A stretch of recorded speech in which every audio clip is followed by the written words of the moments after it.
Truth meant whatever everybody decided it meant in their own sort of niche. I'm finding that's kind of maybe a more interesting thing to explore than apocalypses, although those are fun too. And I guess that's a kind of apocalypse as well, isn't it?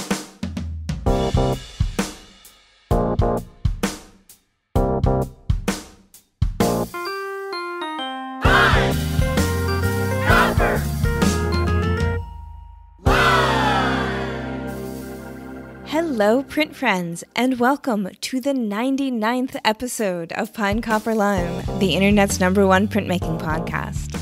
I'm your host, Miranda Metcalf. I release weekly podcasts with people in the print world who are doing something a bit beyond the expected. So please subscribe on your podcast listening app of choice. You can also find Pine Copper Lime on Instagram, Facebook, YouTube, and you can find it all at pinecopperlime.com. Print friends, this is probably where you're used to me talking about our Patreon. However, I think today I'd like to talk about something a little different. Transcripts. Transcripts of Pine Copper Lime from our archive of nearly 100 episodes. You've asked for them, we've wanted to be able to give them, but to be honest, we just haven't had that cash in hand to do so. So we're turning to you in celebration of the upcoming 100th episode, to ask for help in making this happen. We've set up a fundraiser so we can get the money together, and that money will go towards an automated transcription service, as well as an intern we have lined up to clean up the text that the robot gives us. So please check out the link in the show notes, and let's all help make Pine Copper Lime a bit more accessible to printmakers around the world. It's a pretty modest goal, so even a buck or two really will go a long way towards making it happen. Print friends, approaching episode 100 made us do a little soul searching here at Pine Copper Lime. We've looked back over almost 3 years of work and asked ourselves, what is this show really all about? Pine Copper Lime is a reference to the materials that allow us to pull the prints that we make. But this show isn't just about materials. If there's one thing that's been repeated over and over, it's that we've all come for the art, but stayed for the people. So we've been working hard on a bit of rebranding for our 100th episode to reflect what the show truly is all about. So next week, while the show and the Instagram feed will all stay the same, we'll be releasing new cover art, a new logo, and a new name. One that actually makes sense. Thanks for being on this journey with us, print friends. We hope to be on it with you for years to come. Printmaking forever. Shun the non-believers.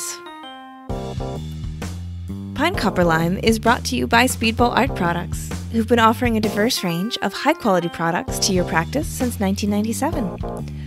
Products like the Armheim 1619 high-quality, low-cost paper made in collaboration with a historic paper mill near the city of Arnhem.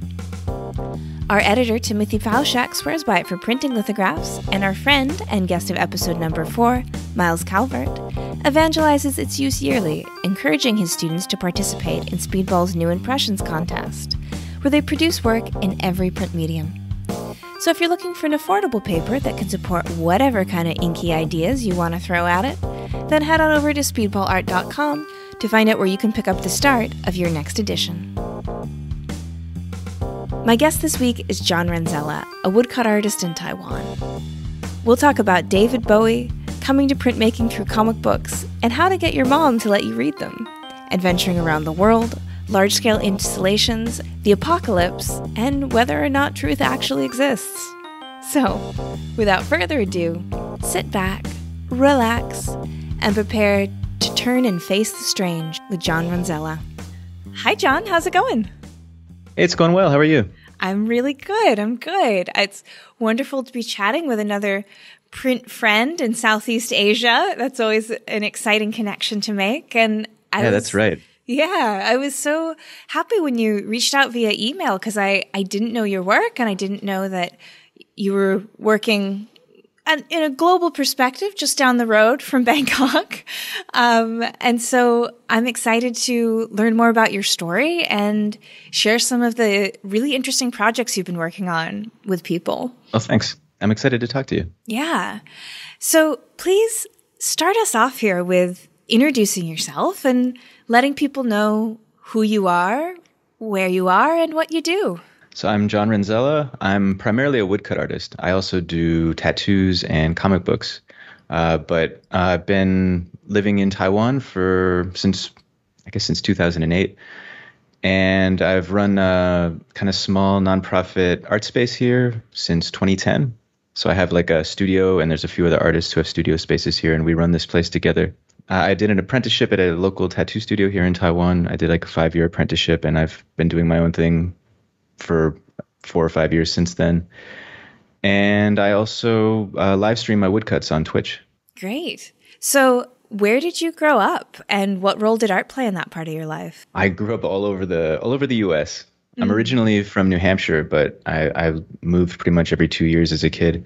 So I lived in Virginia, South Carolina, Indiana, back to New Hampshire. I lived in Minneapolis for 5 years for college. And as a kid, it was all comic books, like 100% really? comic books. So if I wasn't reading comic books, I was drawing comic books poorly, but consistently. So that was my childhood art experience, was all that. Yeah. What comic books did you like? What did you follow? Oh, everything. Mostly DC, but pretty much everything. Anything I could get my hands on. Yeah. There was a great one time when I was a kid. We were in some place in Boston, and there was just like some guy selling a bunch of boxes of comics for really cheap. And like I begged my parents, and they threw in $20 and got like these huge boxes of comics, and they were full of titles I had never seen before, old stuff from the 80s. And it was just everything I could get my hands on, I was into. I think I had a similar experience going somewhere, probably visiting some larger city than the one I grew up in with my folks, and just seeing, boxes of 5-cent comic books and just being like, oh, please, Mm-hmm. And it's, you're definitely not the first, and I'm sure you won't be the last artist on the podcast who points to comic books as an inspiration. I definitely think that that's not a coincidence, because they are, entertainment, and they're something that I think as a kid you kind of get the sense that this is for me. But of course the drawings in them are also incredible. Like the illustrators are amazing who design comic books. I think I got really lucky. My mom had read an article saying that kids who read comic books do better on their SATs, like on the English. So I think she was hesitant at first to let me read so many, but after she read that, I think it was like, well, he's reading, so that's good. Yeah. And in addition to that, the art, George Perez for me was the number one artist as a kid. Like the amount of detail he would put into every panel, and I think that's really sort of I've tried to do that in my woodcuts. Yeah, and I just remember looking at them, and I had some Western comic books, or American comic books, but I really loved Japanese comic books as well as a kid, and the ability to just draw a human body in every possible position from every possible angle, whether they're like fighting or running or sleeping or getting stabbed through the stomach.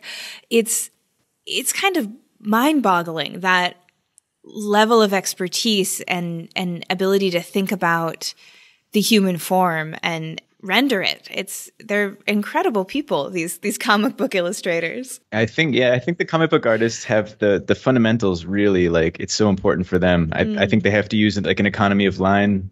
They have to sort of communicate so much through these little tiny pictures. And I think that just the fundamentals of how the body moves, how to make it dynamic, something I really admire. Yeah, absolutely.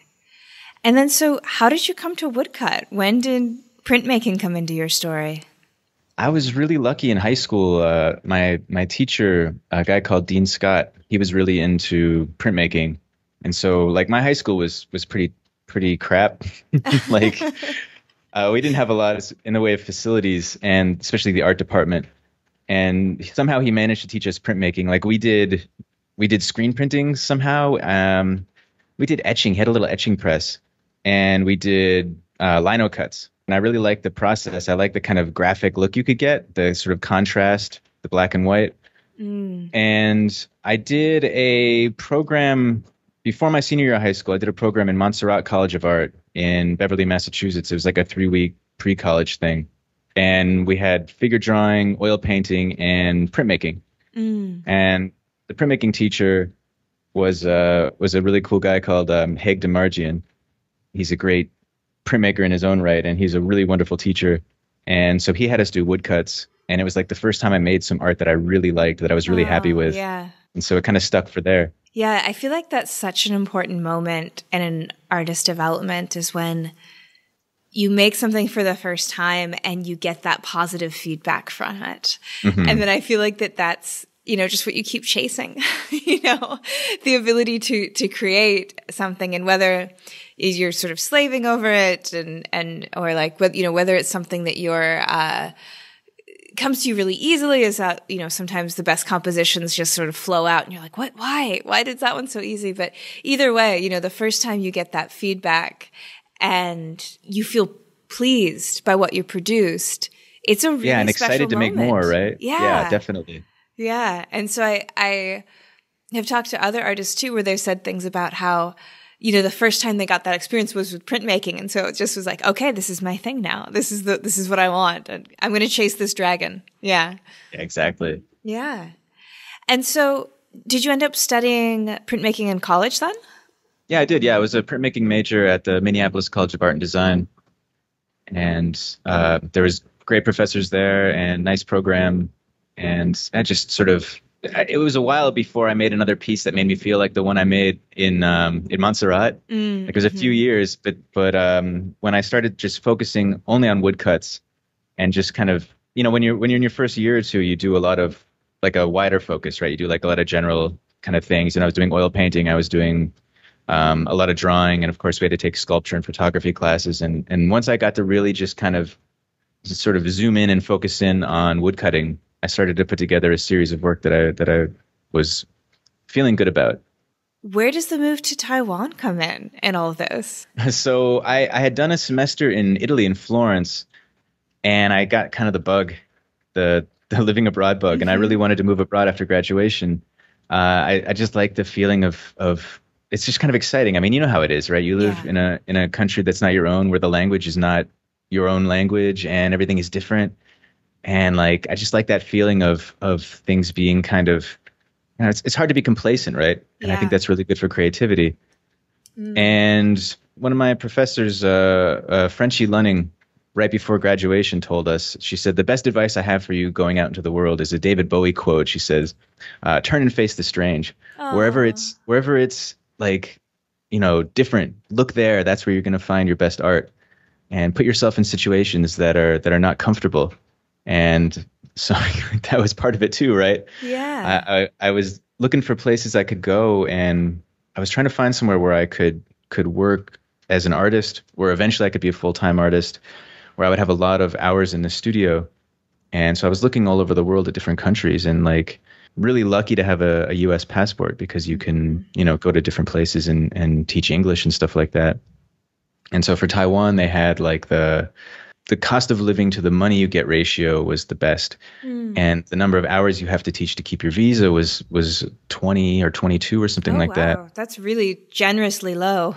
Yeah. So I was doing like 20 hours teaching, and I was doing like 30 hours in the studio, and, making enough to live comfortably and pay off my student loans. The dream. Yeah. Yeah, it was. And still managing to get a lot of time in the studio, like almost full-time art hours, just being in the environment where everything is kind of exciting and new. And like I think I was 23. So it was like, I had a lot of energy for it at the time. Yes. Yeah, I definitely understand that. And I love what you're saying about turn and face the strange, as a personal devotee of Mr. Bowie, but then also, just as a practical way to kind of feed creativity and to feed the kind of stretchiness of mind that really breeds fertile creative process. And I still just love everything I see in Bangkok that I don't understand. And we were talking a little bit before about how, Bangkok as a city is so overwhelming in terms of visual stimulus, and you'll never take it all in. You'll never understand all of it. And, you could be on the back of a motorbike and all of a sudden they take a shortcut and you're going down this little street under a bridge and you realize that it's nothing but small barber shops, or something. You're like, wait, what? I'm in the barbershop district? Like, what is this? And then it's gone. And you're just like, well, I'm never going to know why under that bridge there was a dozen barbershops. And I just feel like that kind of unexpected stimulus is just so good for the brain. Yeah, it's definitely good for the creativity, for the brain, and just the, like I said, you can't get complacent, right? When even doing the simplest task, you have to like prepare yourself, trying to figure out how am I going to explain this thing I need, or I got to go out, I got to find a place where I can print postcards of my work, for example, right? How do I do that? What vocabulary do I have to learn? Where do I even find a place like that? And you go in and you have to answer their questions and figure things out. And like in almost every element you have that. And I mean, the longer you live somewhere, the easier it gets. But it's still like, I've been here for 13 years and I'm still finding myself in these situations where I don't know, it keeps you on your toes. It's kind of nice. I think maybe because of the nature of Thailand just being such a tourist destination, and Bangkok just being a giant cosmopolitan city, it's very useful to learn Thai. And of course, I also find it quite polite to try Thai. Yeah, definitely. So I've been studying for about 8 months, and it is ranked as one of the more difficult languages in the world to learn. So people are very kind and patient with me. But how about you and your Mandarin after 13 years? It sounds like you probably have some handle on it, but then, as you say, you kind of need to specifically look up, what's the word for postcard, probably, or something like that. Yeah, exactly. Yeah, my Mandarin is like, I can talk to people, I can get by, I can explain things if I need to, even if it's in a roundabout way. But there's always situations where there's certain vocabulary, like crop marks if you're getting something printed, right? Like you have to learn these specific things. And it's interesting because I can talk really well about my art in Mandarin, but then there's certain areas that are more common that I don't have any experience talking about. So my language ability is like, a little kid in these certain ways, but I've done like lectures in Mandarin about my work, like artist talks and stuff like that.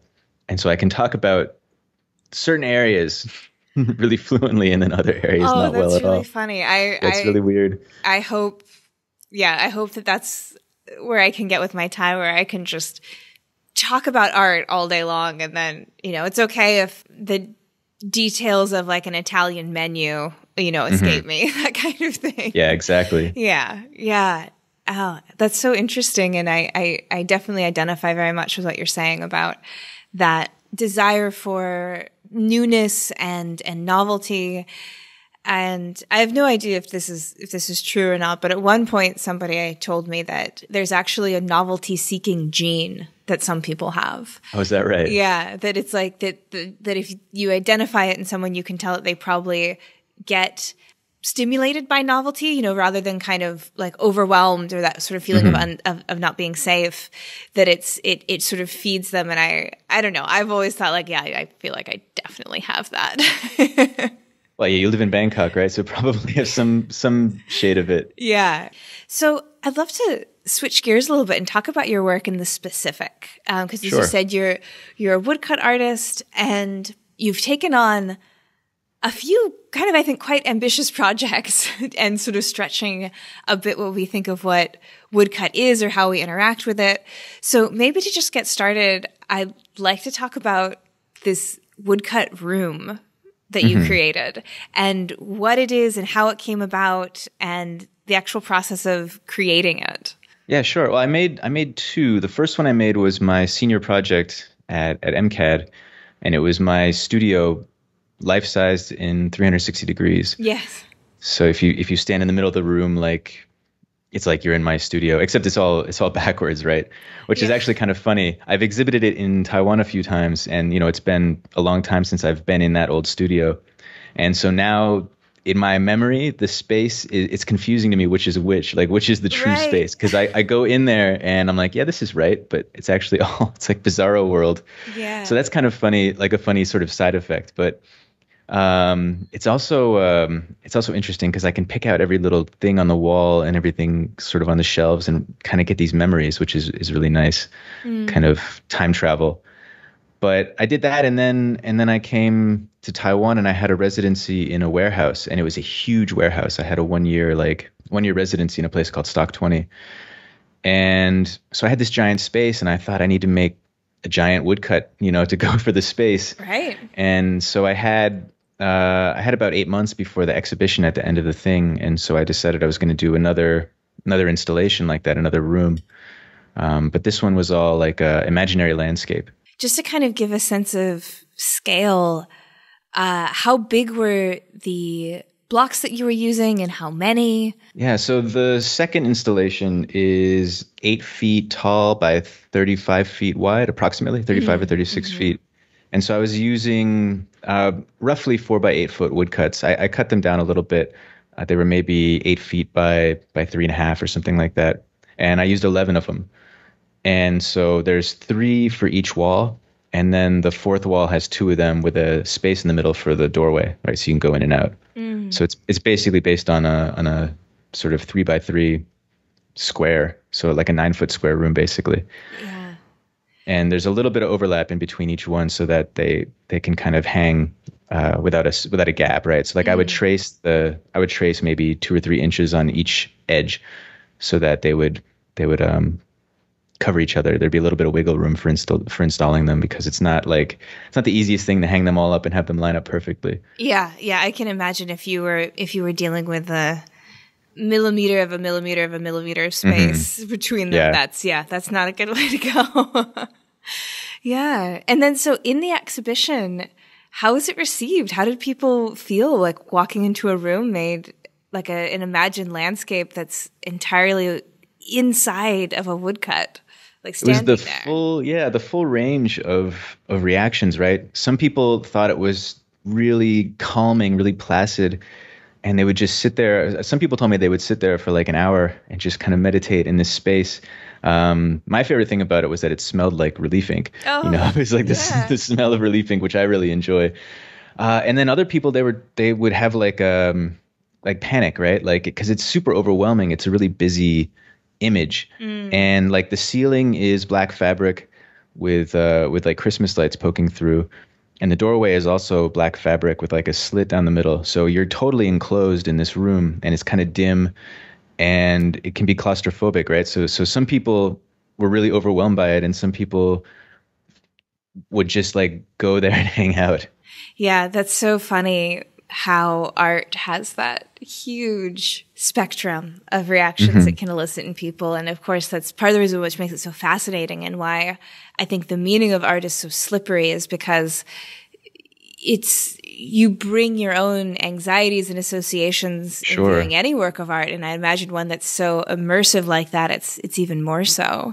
Yeah, I found it both simultaneously, actually. So I would go in and stand in it or sit in it and kind of get these waves where I would feel like really calm, and then like, kind of overwhelmed, and then kind of I would kind of oscillate between them. Yeah. I could definitely see that, like being in a float tank or something, or a tanning booth. Yeah, it's kind of like a float tank, though. Actually, I never thought about it that way, but you're right. It has kind of some of that to it, right? It's really peaceful, but at the same time, like claustrophobic. And so, why take on a project like that with woodcut? Why not make monumental drawings instead? What was it about the woodcut process that added something to the experience for you? Part of it was that's just my medium. Like that's, at the time I was only doing woodcuts this was in 2010 when I made this. So it was my medium for one.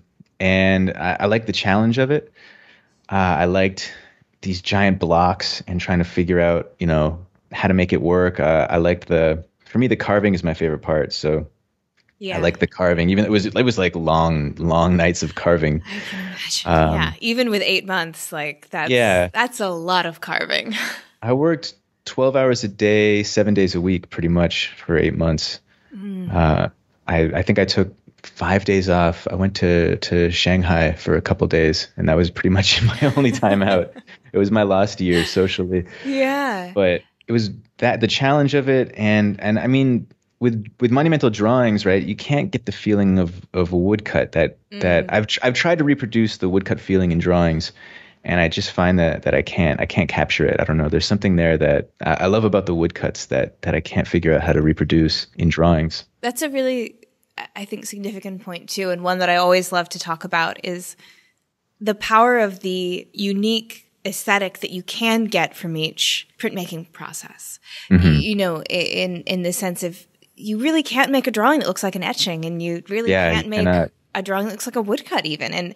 And you can choose to sort of cross-hatch or stylize or shade in the way that you would with a woodcut, but it's still not the same. You know, the especially the quality of the blacks is not going to be the same. The quality of the edge isn't going to be the same. Yeah. Exactly. Yeah. Yeah. Yeah, that's right. There's this sort of I don't know, and even like you can tell the difference between a woodcut and a lino cut too, right? If you look at you can tell it's a lino cut or a woodcut, and there's a certain quality to both. Like they each have their own unique thing that's special to them and can't be captured. You can't reproduce that. And so you have this one kind of ambitious project which you've done, which is, you know, making these two immersive woodcut rooms. And then you have this other kind of ambitious project, which is to create a woodcut comic book that's 450 pages. So why would you do that? Yeah.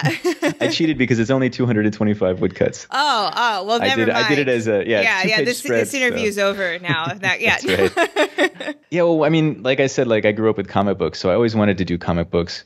And actually the project came out of the installation. So the installation is this big landscape that, so at the time, like in the sort of culture, everybody was on about the apocalypse, the end times. There's all these movies, all these books were coming out. Everything was kind of, was like in the 2012? Air. This was 2010, so it was leading up to 2012. Yeah, because I feel like 2012 was supposed to be It was supposed to be the end of the world, right? End of the world, for some reason. End of the Mayan calendar, something like that. Yeah, exactly. Yeah, I remember. So the installation has all these different end times things. I thought, like, what would happen if they all happened at the same time, right? Because everybody was convinced that their thing is real, you know? So whatever your beliefs are, whatever you think is going to happen, you think that that's the right one. And there's so many people who think that theirs is the right one. And I thought, well, what if everybody's right? So the content of the installation was everybody's right. What would that look like? And so I kind of put that in the landscape. And then I thought I kind of want to go back in and figure out what leads up to this. So that was the starting point for the comic. I was trying to like figure out, kind of go back and explain retroactively what's going on in this installation. So the installation is actually the end part of the comic. Spoiler alert, I guess. I don't know. That was the idea for it. And once again, woodcut was my medium. I wanted to do woodcut, the look of it, right? I feel like the pages of the comic, there's a sort of quality, there's a weirdness. I mean, it's a weird story. And the pictures are kind of, there's a weirdness to the pictures that goes along. I think it matches the tone. I don't think I would have been able to capture that in drawings. And in addition to that, I've always wanted to, I never got around to it, but I always wanted to make like a sort of an artist book out of it. So I think I wanted to print all the woodcuts, and then in the interleaving paper, I wanted to print the text, kind of like on the vellum or whatever, so that you could have it as the interleaf, so you could read the story and sort of stack them up, right? Yeah. And I want to build like a beautiful kind of box to put them in, and make this kind of, you know, this sort of traditional artist book. One of my professors in college was Jody Williams, and she was making all these beautiful artist books all the time, and building these little boxes. She built these little filing cabinets, like tiny ones with this nice paper and stuff. And I always wanted to do that, and I haven't gotten around to it, but I hope to. And I'm working on the second woodcut graphic novel now. It's going to be out at the end of the year. I think I'm going to do it for that, so to make like a small edition, maybe three or four of these like artist books. So that was kind of the real final piece that I wanted to put together. And so do you also carve the text as well? No, the text Oh, is digital. thank God. Yeah. Yeah, that's right. I mean, like, you would truly be mad if that was, Yeah. Oh man, can you imagine all that backwards at that size? Yeah, and like Because all the wood blocks are tiny, actual tiny. size. It'd be Yeah. tiny. Oh my gosh. And, Uh, and just miscarving, one part of a K and it, turning the into whole a thing P. again. And yeah, no, thank you. Yeah, no thanks. Yeah. But I turned my handwriting into a font and I used that as the text. So 'cause I was trying to find a font that matched the art and I couldn't. So Yeah, that makes a lot of sense then. Yeah, to use your own. And so what's the second comic about? it's part 2 actually. So I did, for whatever reason, I wanted to do a 3-part thing. Okay. And so the first one I wanted to make in my 20s, and the second one is being made in my 30s, and then the next one I'll make in my 40s. And so it's kind of I want to see sort of where my head is at in each decade. So it's kind of it's a partial self-portrait, at least as far as sort of technique and what I'm thinking about, what's kind of going on. Because it takes years to make, right? So the first one took me 2.5 years, and the one I'm working on now, I've been kind of working on it as a sort of a side project for about 4 or 5 years. So it's kind of like I'll work on it for a couple months and then I'll do other stuff and then come back and work on it for a couple months and do other stuff. So it's part 2 of this. It's part 2 of the story of the first one, I guess. Okay. Is it still apocalypse? Yeah, it's weird actually. I read the first one for the first time in a while last week, I think, because I'm sort of getting into the final stage of the second one. I wanted to make sure everything was fresh in my head. Yeah. And yeah, it's kind of weird how sort of society went from what I was thinking about then. And so like it's more a portrait of society, I guess, than exploration of apocalypses. But I guess there's some overlap in that as well. But going back and looking at the first one, I thought, actually, this is a portrait of all of us, right? Like of it's a macro portrait of at least Western human civilization. Well, I think for me, watching apocalypse movies or zombie movies or any kind of those big disaster movies, the only part that I ever feel really disturbed by is the human behavior. Mm-hmm. Like the idea of an asteroid hitting Earth or even zombies, I'm sort of like, that's fine. Like we've had a good run. But when it gets into like actually how human beings would treat each other in those circumstances is when I get like the bad anxiety feelings truly. Yeah. That's right. And I think is in its own way a much richer vein to mine in terms of what do we do with this, because this we have some control over, we think we do, in a way that, a giant asteroid, like, well, okay, well you don't got to worry about that. I can't control it. Yeah, we didn't do that to ourselves. Yeah. Well, it's weird. The first comic was about how it was sort of about confirmation bias and how everybody sort of sees an objective event that's happening, but decides that they know what it's about, right? Uh-huh. And there's really no evidence for anybody being right or wrong, but everybody decides they know what it is depending on their pre-existing worldview, and they harden into these groups, and everybody kind of isolates into these bubbles. Oh man, this is sounding way too familiar. Yeah, it's a little too real, right? Oh no, John. This was happening in the sort of internet back then, right? Because I worked on this from 2012 or 2013 to it came out in 2015, and it was kind of happening, right? Everybody, social media was sort of not super new, but new. And it was going in that direction, and everybody was kind of coalescing into these really hardened groups where truth didn't mean anything, right? Like truth meant whatever everybody decided it meant in their own sort of niche. And so I'm finding that's kind of maybe a more interesting thing to explore than apocalypses, although those are fun too. And and I guess that's a kind of apocalypse as well, isn't it? Right? Like everybody deciding that there's no objective truth and there's a million different truths is how it's going to be. I mean, how do we move forward from that? So maybe that's, I guess, like you said, the scariest apocalypse. It's truly. There's a really wonderful podcast series called The Last Archive. Have you listened to it? I have not, no. It's actually, the first season is the murder mystery, and the murder mystery is Who Killed Truth. And she goes back kind of really specifically within the US, but to look at these instances in the way we sort of chose what truth meant, how do we trust people, and how it got sort of dismantled, leading up to the high conspiracy theory, distrust of the media, distrust of our neighbor that the U.S. and other places is experiencing right now. Yeah, it's very much this question of like, how did we get here? And how it can really, it can really do your head in, because it's just kind of like, I think maybe particularly like living abroad and kind of being on the outside looking in and seeing how our homeland and what it's going through, but then also not experiencing it firsthand is so disorienting. It's so strange. Yeah, disorienting is the right word for it. It is absolutely that. It feels so close and so far at the same time, right? Mm-hmm. Like, because I understand the American society and politics and all of that much, much better than I do the Taiwanese. Even I've lived here for a long time. There's so much complexity, and every society has their deep history and complexity and all these things and all these reasons for why things have become the way they are.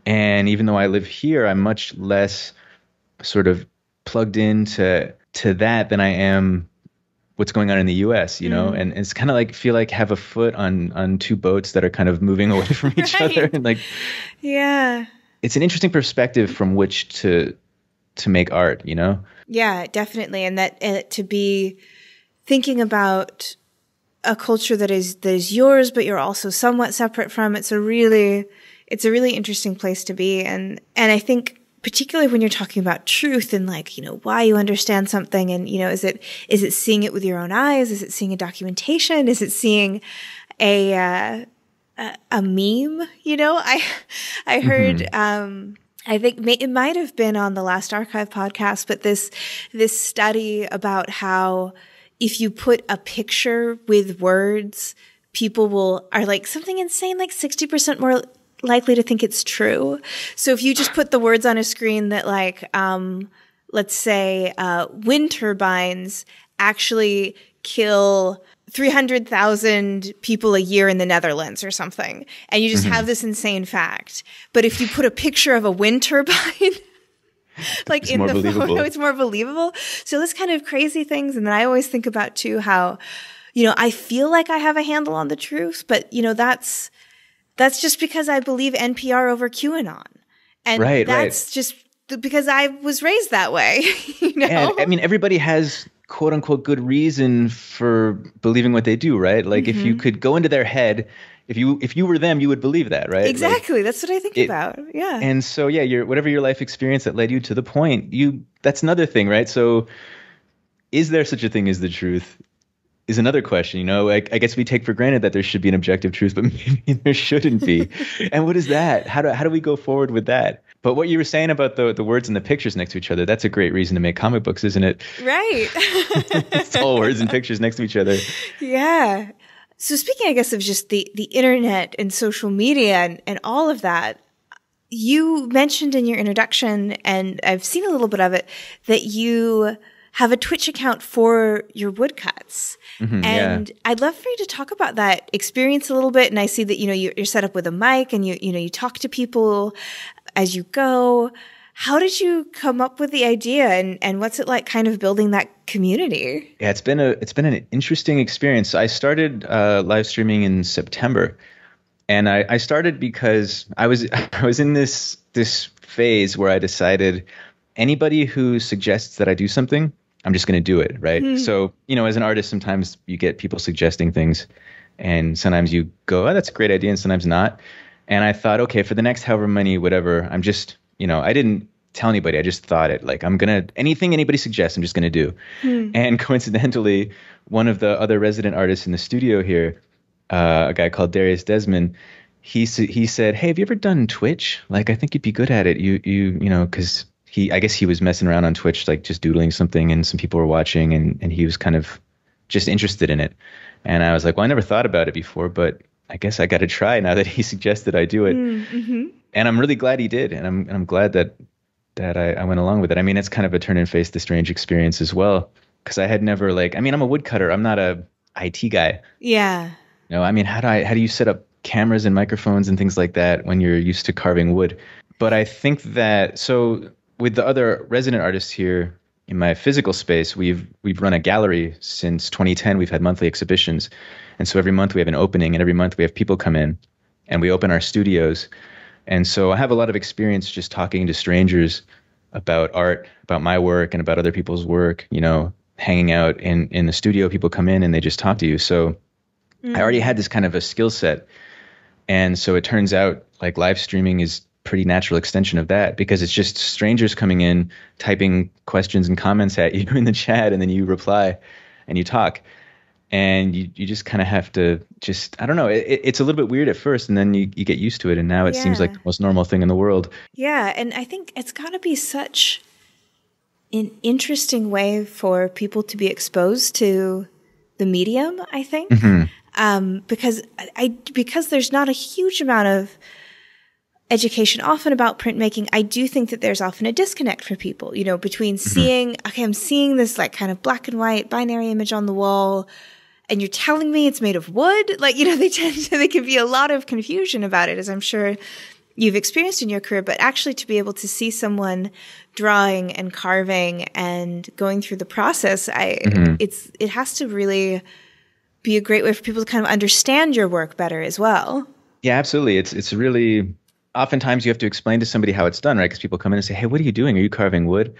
And you can see like, people start to get it, and the reaction is, wow, that's so cool. And there's a large art community on Twitch. They're all really friendly people. Like it's the nicest. I haven't encountered a single troll so far. Touch wood. Knock on wood. Yeah.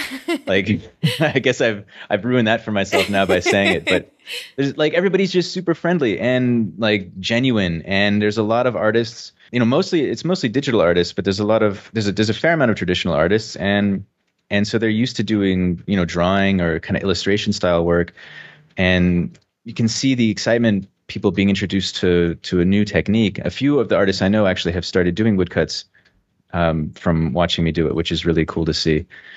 And there's like maybe 2 or 3 other woodcutters on Twitch that I know of, and they're all on different time zones than me, so I never get to see them, unfortunately. But there's not too many of us. And so do you take requests from people, or are you working on whatever you happen to be working on that day?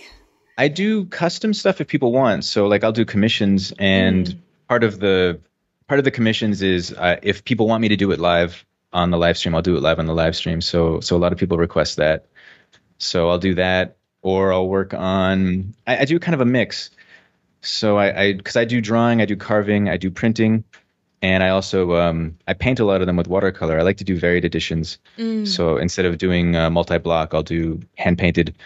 So I try to do mostly carving. So like I have all these pages for my comic that I'm trying to put out by the end of the year. So I'll do a lot of carving of that, but I also make pieces from start to finish. So I'll do like a little A5 or A6 size block, and I'll do 1 or 2 shows where I'll draw it, and then I'll do another 1 or 2 shows where I'll carve it. I'll print it. I hand print on the live stream with a spoon and sort of show the technique and talk about the technique. And then the next show, when the ink is dry, I'll paint them and I'll sign and number the bottom and talk about varied editions and stuff like that. So yeah, cool. try to do the whole process. And then, people can go back and watch the VODs, like the old recordings. They stay up for a couple of weeks if they miss part of it and want to see, or just tune in next week, because I'll probably be drawing a different one, Right. Yeah. But I try to mix it up, and I try to do a good mix of all the different techniques. About what time are you usually streaming if people wanted to find you? So I do it 10 a.m. on Tuesdays, Taiwan time, and 1:30 p.m. on Fridays, Taiwan time. Right now, we're 12 hours ahead of Eastern Standard Time in the U.S. Okay, yeah. I was thinking that probably the 10 a.m. is easier to catch, Yeah, so it's 10 p.m. on the East Coast Monday night, and 1:30 a.m. Friday on the East Coast as well. But, you get a lot of people who are insomniacs. Yeah. And actually, a lot of people tell me that watching me carve is really relaxing and it helps them fall asleep. So I take that as a compliment, I guess. Yeah. It's really boring, but it's really soothing. But then So, also for the West Coast, that's a little bit easier, right? Because it's I so get more that's West like, Coast people. yeah. So both of those are a bit more doable for Seattle, LA Yeah. crowd. So, But of course, there's people from Asia who watch, and Australia, and randomly Taiwanese people going, "Wait, what? What is this?" yeah. Well, we'll definitely put a link to your Twitch stream. Because I'm keen now. Like, I just think that actually does sound incredibly relaxing, just watching a skilled woodcut artist do their practice. And you've got really quite the cool setup, because I did watch some of there's a fancy Twitch word for the archived videos, it sounded like. VODs. The VODs. VOD. Okay. Video on demand, I think it stands for. Okay, gotcha. I did go back and watch some of the VODs, and you have like a detailed camera for the block, but then you can also just sort of see you in the studio, and yeah, you're set up, making it, I think, very very easy to actually see what you're doing, which is not necessarily, I think, an easy task when it comes to documenting in a comfortable way what's actually going on. Yeah. Well, thank you. Yeah, it's been a lot of tweaking and a lot of kind of trying to improve and figuring out what works and what doesn't. But I'm starting to approach full on good setup. Yeah. I think that we're starting that here after 2 years of having this podcast. Like a year and a half, and we're like, we should probably get that pop filter. Yeah. Right. Yeah. That's right. Exactly. Yeah. But I think the biggest benefit to doing the live stream, to doing it for me, is that when people are watching you draw, you don't take shortcuts you might take when you're just alone in your studio. Like, I'm so much more like focused on trying to improve my drawing skills, right? Like, I think my carving is fine. It's strangely enough, the least stressful thing for me to do is to carve. But like, drawing in front of a bunch of strangers is weird. Yeah. And so you're like, oh man, I really need to like practice. So I've been practicing a lot more, and my drawing has gotten better just from the fact that people are watching me draw. So like, it's been a weird, really, really nice, unforeseen benefit that my actual skills are improving just from the virtue of that. That's so interesting. That feels sort of like a brain hack or something, by just giving yourself social pressure. Yeah, exactly. Put yourself in front of people. A lot of people who watch are other artists, right? So like, they know what you're doing. They know the drawing part, at least. I feel like the carving, I can kind of BS it if But my drawing, like, there's a lot of people who can draw. Yeah. And I need to I feel the pressure to be good at that. Definitely. I'm also really keen to hear you speak to starting this nonprofit community art space, particularly, in a country that's not your own, and what kind of an undertaking that would be. And part of that might be my Bangkok perspective, because Thailand has quite strict laws about who can start what on Thai soil. I'm sure it varies a lot from country to country. So, like, how did you take it on? What was it like doing it through a language barrier, finding people to populate it? Tell us that story. Yeah, well, my first 2 years in Taiwan, I was just I had an apartment with a little studio space, and I was like really looking for the art scene, and it was hard to find. So I'm not in Taipei, I'm in Taichung. It's now the second city. It was the third city when I moved here. And like, there was an art scene, but it was the local art scene. It was the Taiwanese artists, and the language barrier and not being able to read. I mean, just the, characters, Mandarin characters, like it's not like you can kind of sound it out and figure out what is being written. It's just totally abstract if you don't know what it is. So it was really difficult to find the art scene to get into it. And like, coming from Minneapolis, which has such a rich, like, art scene to it. Minneapolis is so great. There's so much to do, so much art and music, and every day there's something going on. And then just to come here and feel like there was nothing, at least nothing accessible. And I was meeting all of these other foreigners who were living here, who were like artistic or artists themselves, because oftentimes the kind of person who will come live here to do this is the person who's sort of more creative, right? At least I find that the community here is generally quite creative. And so there's a lot of people who are artists or who like doing art. And so I was thinking, like, instead of lamenting the lack of a scene, just make one. Yeah.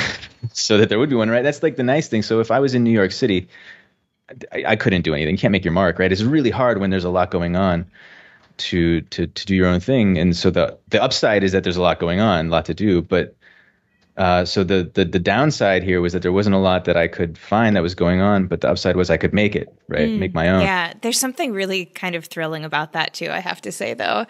Like, it's one thing when you show up and you're a little fish in a big pond, and it's another when you show up and you're like, oh shit, man, there's no pond yet. You know? That's right. Yeah, get the hose. Yeah, let's do it. So I had that residency in that warehouse, and the warehouse was enormous. And so for part of my proposal for it, I proposed to do the big woodcut, the installation. But my other part of my proposal for what I was going to do with the space for the year was I was going to set up a little gallery in the front of the warehouse. And I had all these artists who I knew, and I was just going to give them a show and they could have an exhibition. And so that's what I did the first year. And I had, probably 10 or 11 exhibitions that year in the space.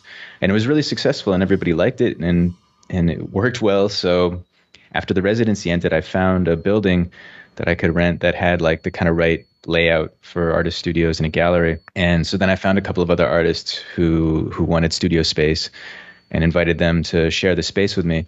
And we all kind of ran the gallery together. We found a bunch of artists who wanted to have a show, and we just sort of said, yeah, it's pretty easy. Like it's not a huge undertaking. Like there's no money involved. We don't take any money. It's like, come here, put up your show. We'll invite people and they can come see it. And it doesn't have to be that hard, right? Yeah, that sounds so nice. We've done monthly exhibitions ever since. So we've had, I guess, over 100 shows. We had the 11th anniversary this year. And there's been a bunch of different resident artists who've come and gone in the space as well. So there's right now there's 3 of us who have studios here.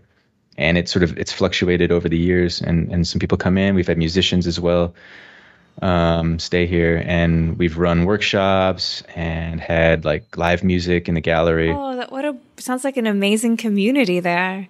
Yeah, it's nice. And basically go to the tax office and get a document for the legal side of it, right? Like I'm a permanent resident here, so I can do whatever job any local can do. So that's good. Yeah, I think it's a little less strict than in some other countries in the area. Yeah. But also like we're not making money either, so like that's part of it. Well, what's the name of the art space if people wanted to follow that, or I don't know, maybe even come visit sometime? Yeah, it's called Lay Gallery, LEI.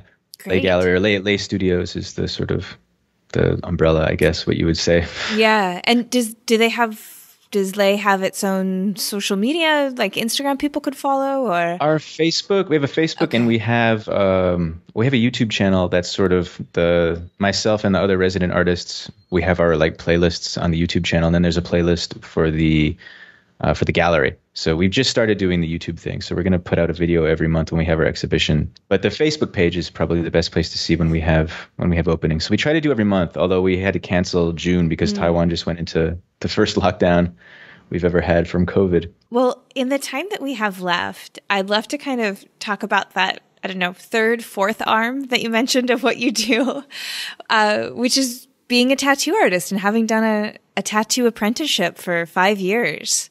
Yeah, that was a real turn and face the strange. Yeah. How did that come to be?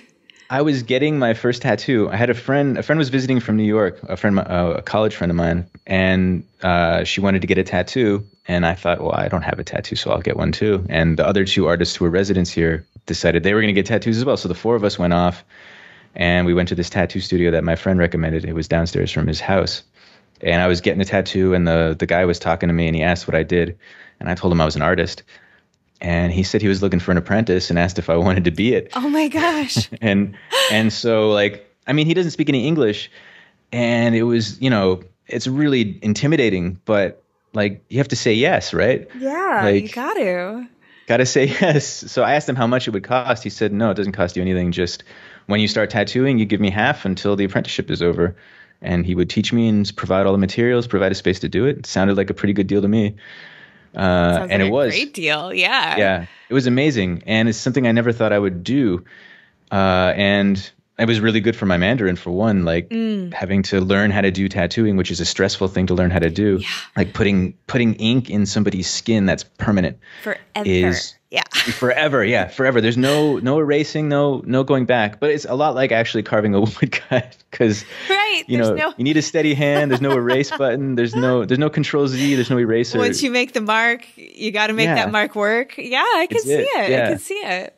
So there was kind of a natural sort of, I mean, it's a bit of a stretch, but there was kind of a natural connection between woodcutting and tattooing in that sense. So, you just carefully make your marks and have a steady hand. Try not to stab yourself. It's way worse if you stab yourself with a tattoo needle than with a woodcutting tool too. So how many, do you still actively tattoo? Do you? Yep. Yeah. Okay. So that's like another thing that you do. Yeah, I do. It's a side thing I do. I do maybe one every week or two. Okay. Yeah. And then is it, kind of like your own designs, or do people come and say, oh, here's a butterfly for my grandma that I saw on Pinterest. Can you do this? Both. Okay. Yeah. But if they give me a picture from Pinterest, I'll draw my own version of it. Like I don't want to. Some people draw their own thing and say, "Can you do this?" Of course, if they own if their intellectual property, right? Yeah. Too. Yeah. But yeah, I prefer to do my own stuff. But it's fun to do. I mean, it's a fun challenge drawing something that I haven't drawn before. So somebody gives a few different pieces of reference and says, like, I want it kind of like this, but with these colors or with this kind of thing, this style. Like, it's an interesting challenge, and it brings me back to the days of listening to my classmates who are graphic designers talk about their experience with clients. Yeah, it sounds very much similar to people who work in that field, is that sort of back and forth. So did you end up getting many more tattoos after your first one? Yeah. I got one every year for a while. I guess it's been a few years since I've gotten one, but yeah, I've got a half sleeve's worth. Well, Jon, where can people find you and follow all of your projects? I mean, you mentioned Twitch, but where else are you out on the internet?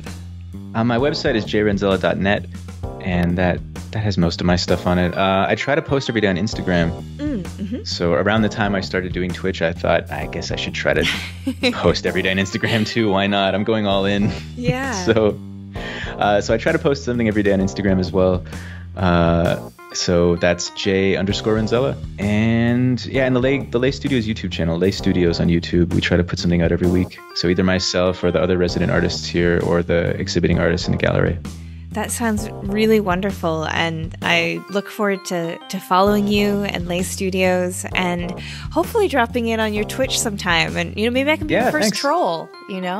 That's right. Yeah, come on and troll me. Your first heckler. Great. Well, that's our show for this week. Join me again next week to celebrate our 100th episode with a very special guest, my friend and mentor, Dr. Pia Cuneo. We'll talk about coming to printmaking from pre-med, the history of printmaking technology, and what makes a good art historian. And remember, print friends, we'll be coming to you with a fresh new look, so keep your eyes peeled for that in your feed. You won't want to miss it. This episode, like all episodes, was written and produced by me, Miranda Metcalf, with editing by Timothy Pauschak and music by Joshua Weber. I'll see you next week.